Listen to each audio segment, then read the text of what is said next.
paz seja convosco. Amém. Quero saudar você que se predispôs a estar na casa do Senhor, com a paz do nosso Senhor Jesus Cristo. Amém.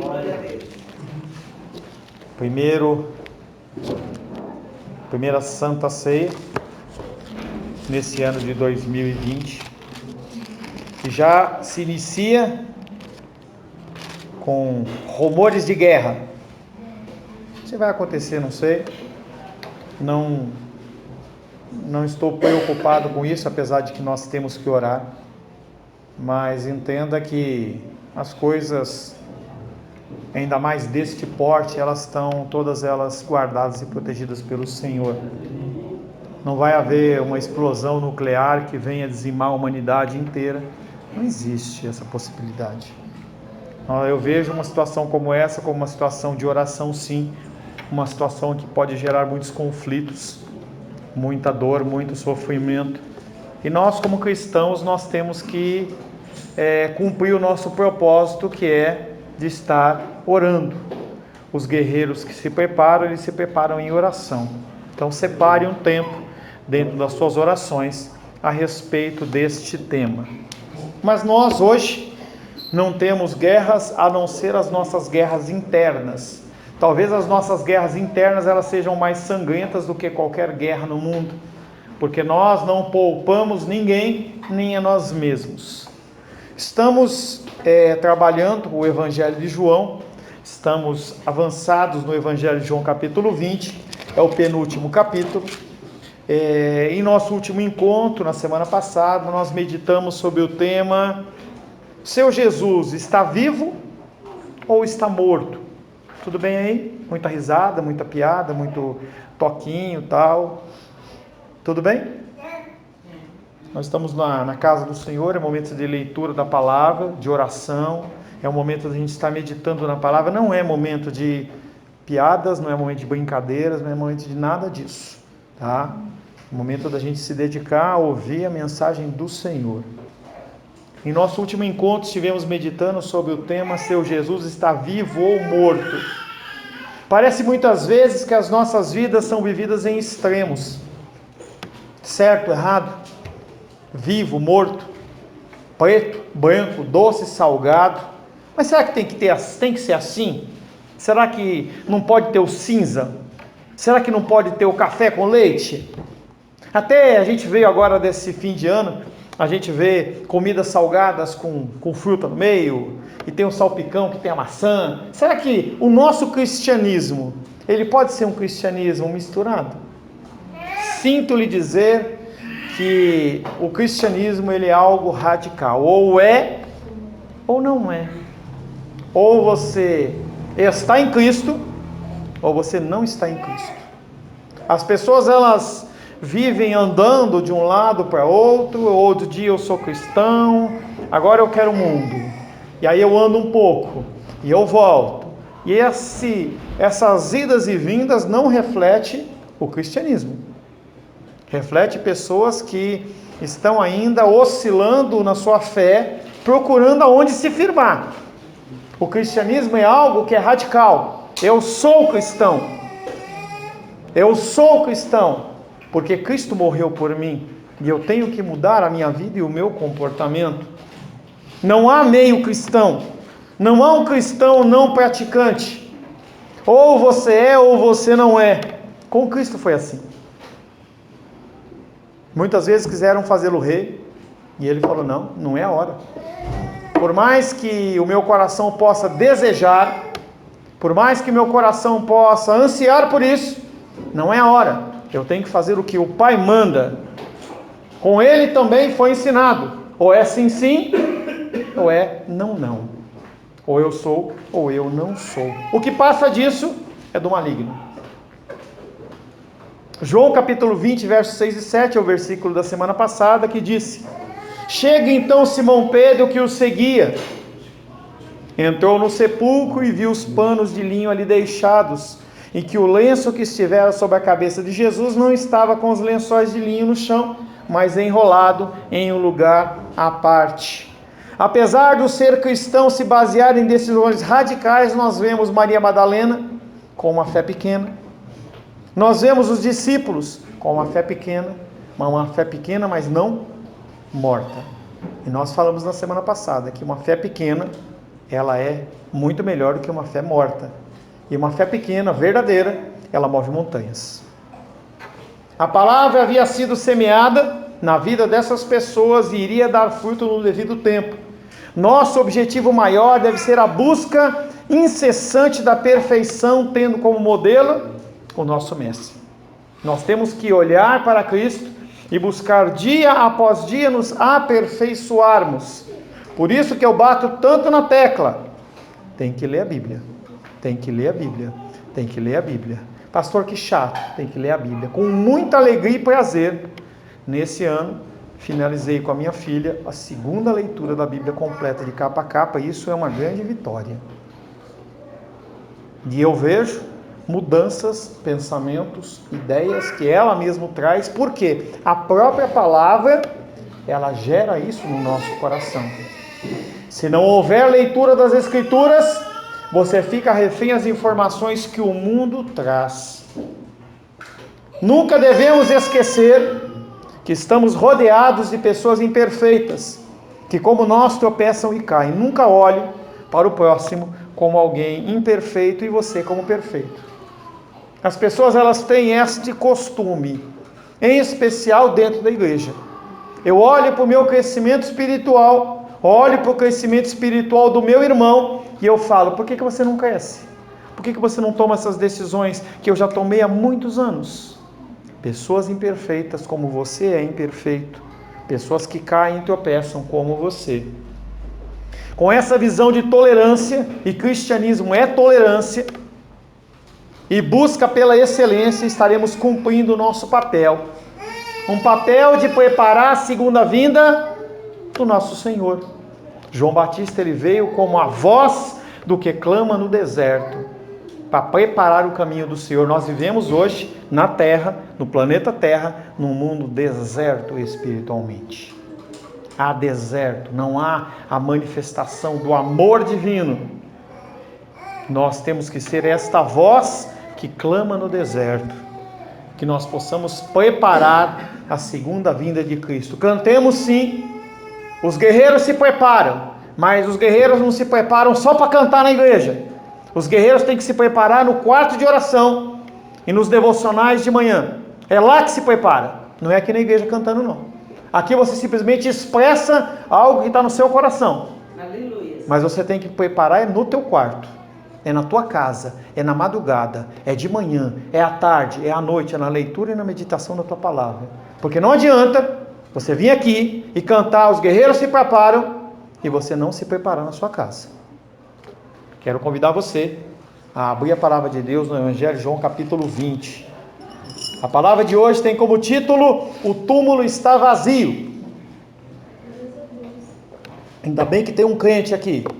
O túmulo está vazio, graças a Deus. Todo o cristianismo, ele se alicerça em cima da manifestação máxima de amor, que é refletida por um símbolo, o túmulo vazio, ou a cruz vazia. Quando Sebastião ele fala dos elementos, ele está falando de símbolos. O túmulo vazio, ele é um símbolo. Se você tiver a possibilidade de você ir para Israel, deve ser uma viagem maravilhosa, mas não vai lá para buscar a bênção, não vai lá para buscar o espiritual, porque você não vai encontrar nada. Mas é um lugar abençoado. Se você chegar no túmulo de Jesus, não vai mudar nada na sua vida, simplesmente você vai conhecer que ele é um símbolo.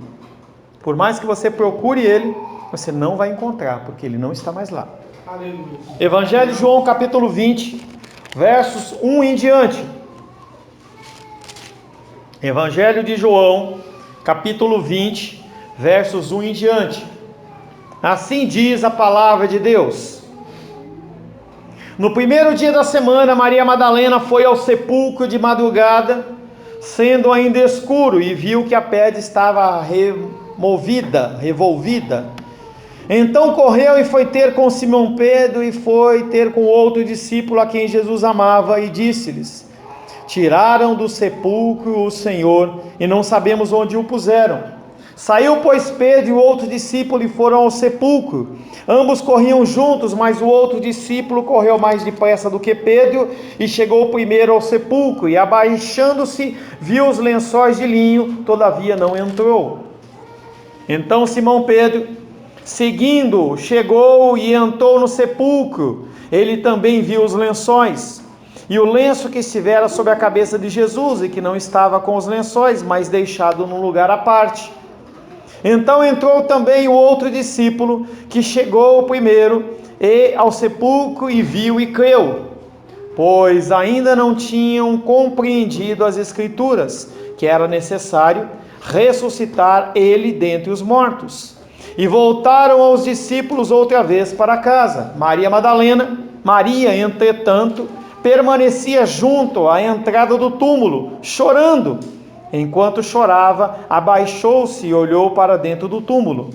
E viu 2 anjos vestidos de branco, sentados onde o corpo de Jesus fora posto, um à cabeceira e o outro aos pés. Então eles lhe perguntaram: mulher, por que choras? Ela lhes respondeu: porque levaram o meu Senhor e não sei onde o puseram. Palavra do Senhor. Senhor, em nome de Jesus, agradecemos porque o túmulo está vazio. Agradecemos porque temos a esperança de que encontraremos com o Senhor, Pai, e viveremos contigo, Pai, por toda a eternidade. Pedimos que o Teu Espírito Santo nos dê o entendimento, que nós possamos ser, Pai querido, alimentados pela Tua santa e bendita palavra. Pedimos que o Senhor, Pai querido, abra o nosso entendimento, para que nós sejamos confrontados nos nossos pensamentos, nas nossas ações e nas nossas omissões. Peço a Ti, Pai, que o Senhor possa me capacitar a trazer uma mensagem santa ao coração dos meus irmãos e das minhas irmãs, em nome de Jesus. Amém. Amém. O túmulo está vazio. Glórias a Deus. A experiência do ressuscitado tem 2 pontos, um negativo e um positivo, para os discípulos em especial daquela época. O negativo é a experiência da ausência. Aqueles homens e mulheres, eles sentiram a falta de Jesus. O ponto positivo é que anuncia uma nova vida. Aleluia. Sempre na sua vida, para que você possa ter o novo, tem que primeiro sair o antigo. É um costume você abrir o seu armário, pelo menos deveria ser com maior frequência, você abrir o seu armário e você olhar as roupas que você não utiliza mais. Eu não uso isso, nem tenho mais serventia para aquilo, e aí eu pego aquilo para doar para outras pessoas. Não necessariamente para que você receba algo em troca, para que você saia gastando e estoure o seu cartão de crédito, não é isso. Mas para que você possa olhar não só apenas para você, mas você olhar para os outros. É uma ação bendita. Ainda dá tempo de você abrir o seu armário e ver lá. Eu não, a minha esposa mexendo nas coisas encontrou um presente que eu ganhei, tá? E como o Felipe chegou cedo, eu cheguei e falei: Felipe, é muito pequeno para mim, meu pé é maior que isso. Você calça esse número? Ele falou: calço. Então eu tiro de mim e abençoo a ele. A experiência da nova vida, ela funciona desta maneira. Não tem como você viver dentro do mundo querendo viver a nova vida. Elementos e coisas são apresentados a você e você tem que escolher: eu desejo o mundo ou eu desejo Cristo? Toda sorte de coisas são apresentadas e sempre tem a posição cristã e a posição não tão cristã. Entendendo que não tem como você ser meio termo, então você tem que decidir: ou eu sou ou eu não sou. Em outros termos, Jesus morreu, mas não é um cadáver, ele está vivo e presente. É inútil buscá-lo no sepulcro, ele não está ali. Maria Madalena não entendeu isso. João e Pedro não entenderam isso. Maria Madalena voltou e continuou não entendendo isso. Não se pode vincular a memória de Cristo a um lugar determinado. Não há mais um local especial. Você tem que ter uma vida cristã tanto dentro da igreja como fora da igreja. Aonde você estiver, você tem que refletir a Cristo. Através das suas palavras, através do seu silêncio, através das suas ações, através das suas omissões. Mas aquelas pessoas, elas fixaram o túmulo de Jesus como o único lugar onde eles podiam buscar a Cristo, e eles estavam errados. O texto frisa a dificuldade de chegar a descobrir a vida na morte. A comunidade cristã, representada por Maria Madalena, e nem sequer os discípulos tinham chegado a compreender que a morte física não podia interromper a vida de Jesus, cujo amor manifestou-se até o fim. A morte não pôde deter Cristo. E a partir do momento em que Cristo morreu e ressuscitou, Ele transmite para mim e para você este mesmo legado, este mesmo testamento. Não há nada que este mundo possa fazer que possa vir a tirar o teu bem maior, que é a salvação em Cristo. É algo que nós temos falado com frequência. E nesse começo de ano, é algo que é importante para você balizar todo este ano. Hoje de manhã o Gabriel perguntou para mim uma palavra. Como é que era o nome da palavra lá? Que era o quê, Gabriel? Aio. O que é aio? É uma direção, é um guia. A direção para você em 2020 não é prosperidade. Não é que você vai ser rico. E sim que o túmulo está vazio e por isso você tem vida e vida em abundância. Não há como você ter algo melhor. Eu posso fazer uma campanha da vitória aqui e desejar que você ganhe milhões e milhões de reais, mas mesmo isso não pode ser comparado à tua salvação em Cristo. E isso tem que trazer a você tranquilidade. Tem que trazer paz. Nós estamos com uma novidade na nossa vida, alguns sabem, alguns não sabem. A gente optou, entendeu, depois de muita oração, anuência da família, dos médicos, que o melhor caso para a Titi era ir para uma casa de repouso, em que lá ela vai poder ter um cuidado 100% o tempo todo, como ela deveria ter. E conversamos com ela, ela também desejou, ela está lá já há uma semana, mas isso veio a trazer um revés financeiro para a gente tremendo.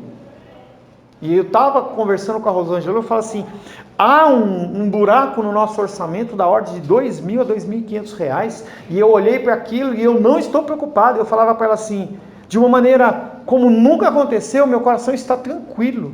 Por quê? O túmulo está vazio.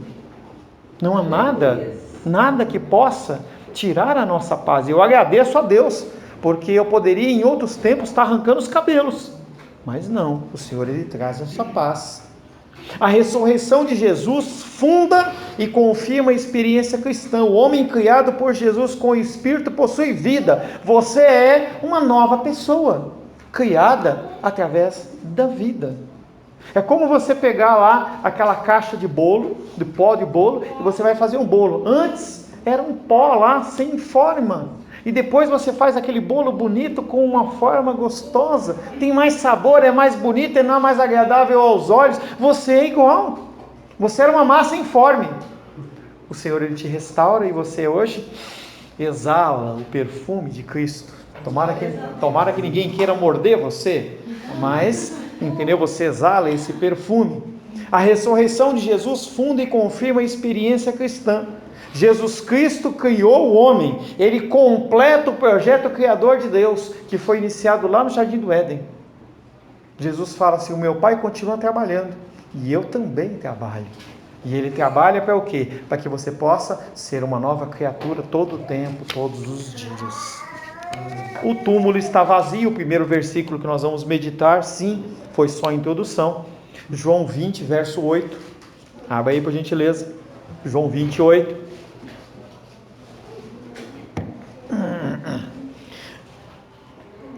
Então entrou também o outro discípulo que chegara primeiro e viu e creu. Quem chegou foi João. João estava incrédulo também. Aquele discípulo que Jesus amava, aquele discípulo que Jesus confiou à sua mãe, ele também só creu quando ele viu os sinais. João frisa que o discípulo quis esperar Pedro. Ele já falou isso em João 27 e agora ele volta a repetir em João 28, e o objetivo dele é falar sobre a preocupação mais uma vez de você olhar para o próximo que precisa da reconciliação com Cristo. João, ele poderia entrar primeiro, mas ele espera para que Pedro tivesse o quê? A preeminência, o privilégio de ser o primeiro a entrar naquele lugar. Com repentina intuição, ele olha, depois de Pedro entrar, e vê os lençóis e vê o pano. Pedro vê aqueles símbolos e não faz absolutamente nada. Mas João, quando vê aquilo, ele analisa. Espera um pouquinho. Acho que Jesus Cristo falou alguma coisa em relação a isso. Eu acho que se ladrões tivessem vindo ao túmulo, ele não tinha deixado as especiarias, ele não tinha deixado o lenço, não tinha deixado o lençol, pelo contrário, alguma coisa aconteceu, e essa alguma coisa é ressurreição, porque ele viu e creu. A maioria das primeiras testemunhas chegou à fé em Jesus como o Senhor ressuscitado, não porque não puderam encontrar o seu cadáver, mas porque encontraram Jesus vivo. As pessoas que creram em Cristo, creram porque viram Jesus. Antes de ver Jesus, eu não creio. Eu vou citar um texto de Tomé mais à frente, mas eu vou já falar ele agora. Tomé olha e fala: se eu não colocar o dedo na ferida dele, se eu não colocar a mão do lado, eu não creio. Pedro foi assim. E ele deu esse passo não só porque o túmulo estava vazio, mas porque as roupas fúnebres estavam lá. Historicamente, a pregação e o rápido crescimento da igreja são inexplicáveis sem o túmulo vazio, e é aquilo que eu falei no começo. É extremamente importante você entender a importância do túmulo vazio. Esse túmulo vazio, ele te dá a confiança de que o nosso Deus, ele ressuscitou. Ele não ressuscitou apenas em pensamento, não é apenas uma força, não é apenas uma imagem, não é um ser, não é uma energia, não é só a ideia dele, não é a personalidade, mas ele ressuscitou em corpo. Algo que é prometido para mim e para você. Isso vai acontecer. O túmulo vazio estabelece que houve continuidade entre o corpo antes de Cristo, de morrer, e o Cristo depois que morreu. Aquele filme A Paixão de Cristo tem uma cena bem no fim que é muitíssimo interessante, que reflete isso, que é a figura de Cristo levantando e só dá um close na mão dele, aquele buraco, o sol passa na mão dele e a gente pode ver que ele realmente é aquele ser. Você vai reconhecer os seus entes queridos, as pessoas, no pós-morte. Você vai ter um corpo transformado, você vai saber, eu sei que é o irmão Cláudio, eu sei que é o Alisson, eu sei que é o Daniel, porque nós vamos ser transformados, mas nós vamos continuar mantendo o nosso corpo. Por mais transformado que estivesse o seu corpo, o ponto de continuidade com Jesus pré-morte não se encontrava na personalidade, mas se encontrava no seu próprio corpo. Muito do que se afirma no Novo Testamento sobre a esperança do cristão é incoerente se você não pensar no túmulo vazio. Normalmente se assume que Pedro não veio à fé nesse momento. Lucas 24:12, abre aí por gentileza. Lucas 24:12. Apóstolo João não fala nada do que passou na mente de Pedro, mas através de outro evangelista a gente viu que não teve impacto nenhum. Lucas 24:12 diz assim: Pedro, porém, levantando-se, correu ao sepulcro e, abaixando-se, nada viu, senão os lençóis de linho, e retirou-se para casa maravilhado, e o maravilhado aí assustado, apavorado. O meu Senhor foi roubado. Não é um maravilhado do sentido, ele ressuscitou. Não, a maravilha dele é de espanto. Por que fizeram isso com Jesus? Você não vê nenhum brado de vitória, você não vê um glória a Deus, aleluia, simplesmente foi um fato. Roubaram o meu Senhor e ele foi para casa, mais nada que isso. João 20, verso 9. João 20, verso 9. Pois ainda não tinham compreendido que conforme a Escritura era necessário que ele devia ressuscitar dos mortos. Por mais que Jesus Cristo falou, aqueles homens não entendem. Pastor, como é que eles conseguiram fazer isso? É igualzinho eu e você. É igualzinho eu e você. Eu me desespero, você se desespera, eles se desesperaram. Maria pensavam que tinham levado o seu Senhor, ao passo que o texto profético de Isaías afirmava que ele iria sair da sua morada. Isaías 26:19 diz: os vossos mortos, está falando de mim e você, e também o meu cadáver, falando de Cristo, viverão e ressuscitarão. Aleluia. Despertai e exultai os que habitais no pó, porque o teu orvalho, ó Deus, será como orvalho de vida, e a terra dará à luz os seus mortos. Você está morto, mas você vai viver eternamente junto do Senhor, porque o túmulo está vazio. Se o túmulo tivesse cheio, se as pessoas tivessem encontrado o corpo de Cristo jogadinho num canto, você não teria experiência nenhuma. Você poderia se desesperar. Não é o nosso caso. Nem Pedro, nem os outros discípulos nesse ponto entendem que, conforme as Escrituras, era necessário que Jesus ressuscitasse dos mortos. Conforme as Escrituras, você tem que morrer para as suas vontades. Enquanto você não morrer para as suas vontades, você vai continuar sofrendo. Enquanto você quiser lidar segundo a tua carne, a sua força do seu braço, você vai continuar sofrendo. O fracasso dos discípulos em entender o ensino das Escrituras neste ponto é confirmado por padrões semelhantes de fé e de incompreensão registrados, por exemplo, como eu já falei, o caso de Tomé, que está lá em João 20:25, em que Tomé, ele duvida. Eu só creio se eu vi algo palpável. As pessoas hoje só creem em Cristo se Cristo a abençoar. Eu estou na casa do Senhor e Deus não me abençoa com finanças, não me dá uma esposa bonita, não me dá um marido bonito, não me dá uma casa grande, não me dá um carro zero. Eu não quero esse Deus. Nosso Deus não é para isso. Você quer essas coisas? Trabalhe, estude, se dedique. Aparentemente, apenas o discípulo amigo de Jesus compreendeu, mas só compreendeu depois de ver os sinais. Eles poderiam ter alguma observação no texto de João, entre João capítulo 7 em diante, falando assim: olha, vamos lá correr que eu acho que Jesus ressuscitou. Não, ninguém. João, quando ele vê os sinais, o Espírito o convence, por isso que ele viu e creu. João 20, verso 10. Depois disso, os discípulos voltaram para casa. Não se fala que João conversou com Pedro. Eles não falaram sobre isso. Eu não sei se haviam dúvidas nos corações e um estava com vergonha do outro. E aqueles homens, eles voltaram para casa.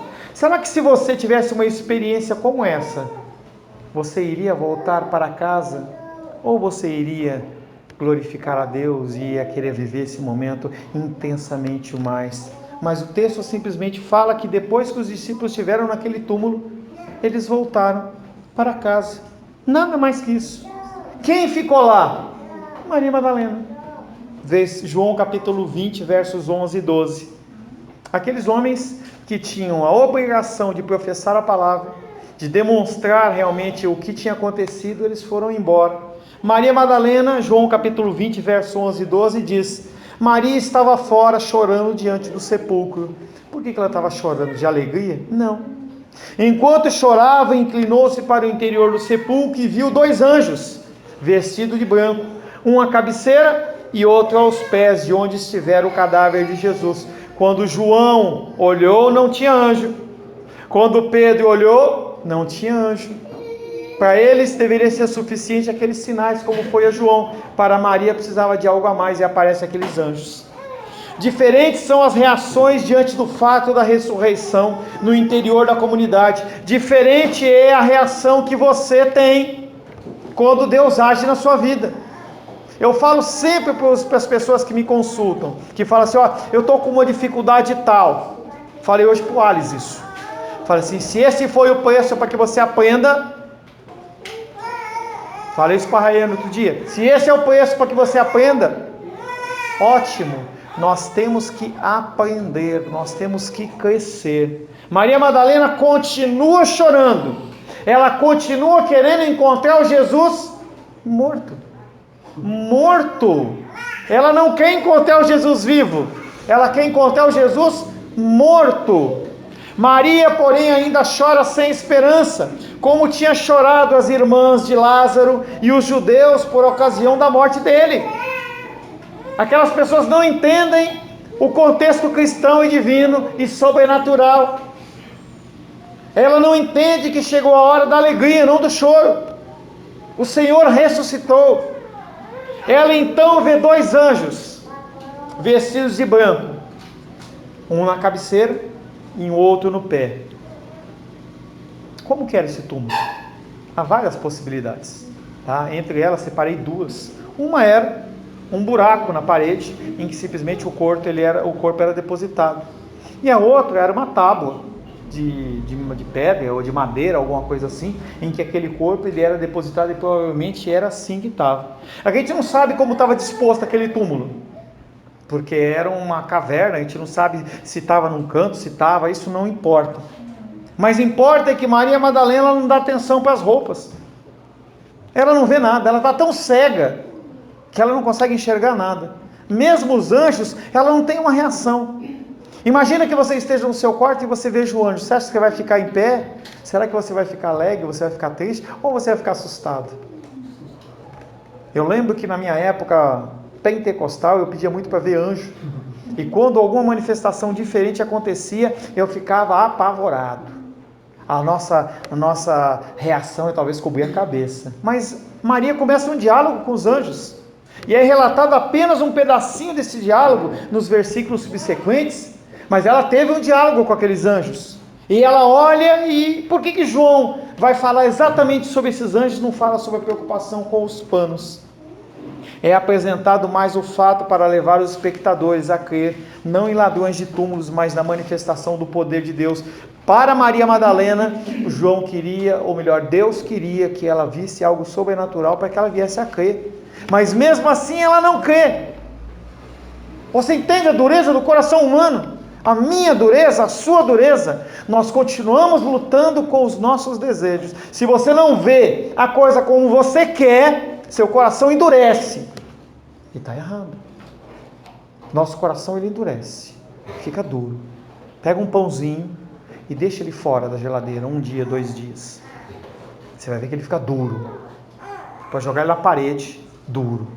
É o meu coração e o seu coração.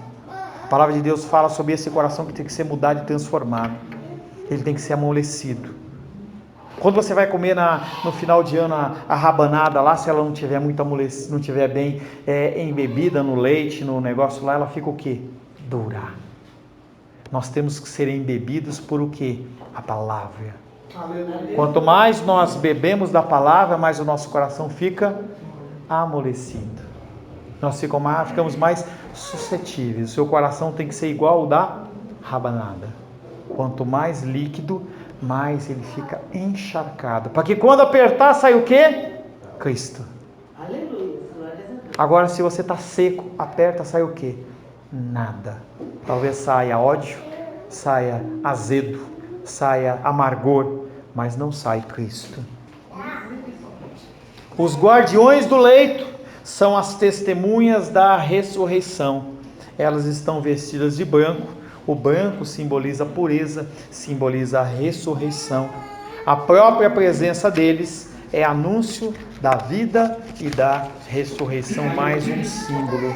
Alguns dizem que o posicionamento destes anjos, um aos pés e outro na cabeceira, está falando sobre a pregação do Evangelho, que ele vai ser pregado do Oriente até o Ocidente. João 20, verso 13. João 20, verso 13. E perguntaram-lhe eles, os anjos olharam para Maria Madalena, que estava chorando, que abaixou a cabeça, colocou a cabeça, olhou o véu, olhou o pano. Por que choras? Responderam, porque levaram o meu Senhor e não sei onde o colocaram. Ela está procurando que Jesus? Morto. À luz das afirmações dos evangelistas, pode-se facilmente concluir que o anjo manteve um longo diálogo. Ele não foi na lata perguntando para a mulher por que choras. Ele conversou com ela ali, teve um diálogo. João, porém, faz um breve resumo do que foi falado, porque isso era suficiente para provar a ressurreição de Cristo. O diálogo consiste numa censura e também um conforto. Ele está falando para a mulher assim: por que você está chorando? Deus fala para você nessa noite: por que você está triste? Por que você está preocupado? Eu não fiz o mais importante? Eu já não dei a vida por você? Por que você está preocupado? As coisas importantes cuido eu. As coisas secundárias você cuida. Aquilo que é impossível eu trato. Aquilo que é possível você trata. Se você não pode lidar com o impossível, por que você se preocupa com ele? O anjo reprova Maria por seu pranto excessivo. Consigo ver Maria Madalena chorando e saindo ramela do olho. Aquele choro que você fica aquele chafariz no nariz. O anjo reprova Maria por seu pranto excessivo, mas ao mesmo tempo combina alegria ao dizer que não há razão para o pranto. Não há razão para o pranto. O que o mundo precisa de mensagem hoje? Por que você chora? Há uma esperança. Você quer vir para a casa do Senhor? Venha. Lá eu vou ter dinheiro? Não sei. Lá eu vou ter saúde? Não sei. O que eu vou ter na casa do Senhor? Conforto, paz, tranquilidade, esperança. Glórias a Deus. Dinheiro? Você trabalha. Está faltando dinheiro? Economiza. Gasta menos. Saúde? Está novo? Se exercite, coma bem, sai dessas bombas, dessas porcarias, isso vai cobrar o seu organismo em algum momento. Quer ter uma saúde abençoada? Come bem, se exercita, dorme bem. Esses são. Mas e o impossível? Aí é com o Senhor. O anjo reprova Maria por seu pranto excessivo. Não há razão para pranto, já que Cristo ressuscitou. A cena que leva adiante, começada lá em João capítulo 20, verso 1, quando ela vai ao sepulcro, ela é uma referência a Cantares. Se você conseguir achar, interessante, Cantares capítulo 3, versos 2, 3 e 4. Cantares 3. O livro de Cantares, ele faz referência à figura da busca do noivo e da noiva. Cantares 3, eu não vou te esperar, 3, 2, 3 e 4 diz: levantar-me-ei, está falando da esposa, da noiva, levantar-me-ei, pois, e rodearei a cidade pelas ruas e pelas praças, buscarei o amado da minha alma, busquei-o e não achei, Maria Madalena, busquei-o e não o achei, encontraram-me os guardas que rondavam pela cidade, então lhes perguntei: viste o amado da minha alma? E a pergunta dos anjos é: por que choras?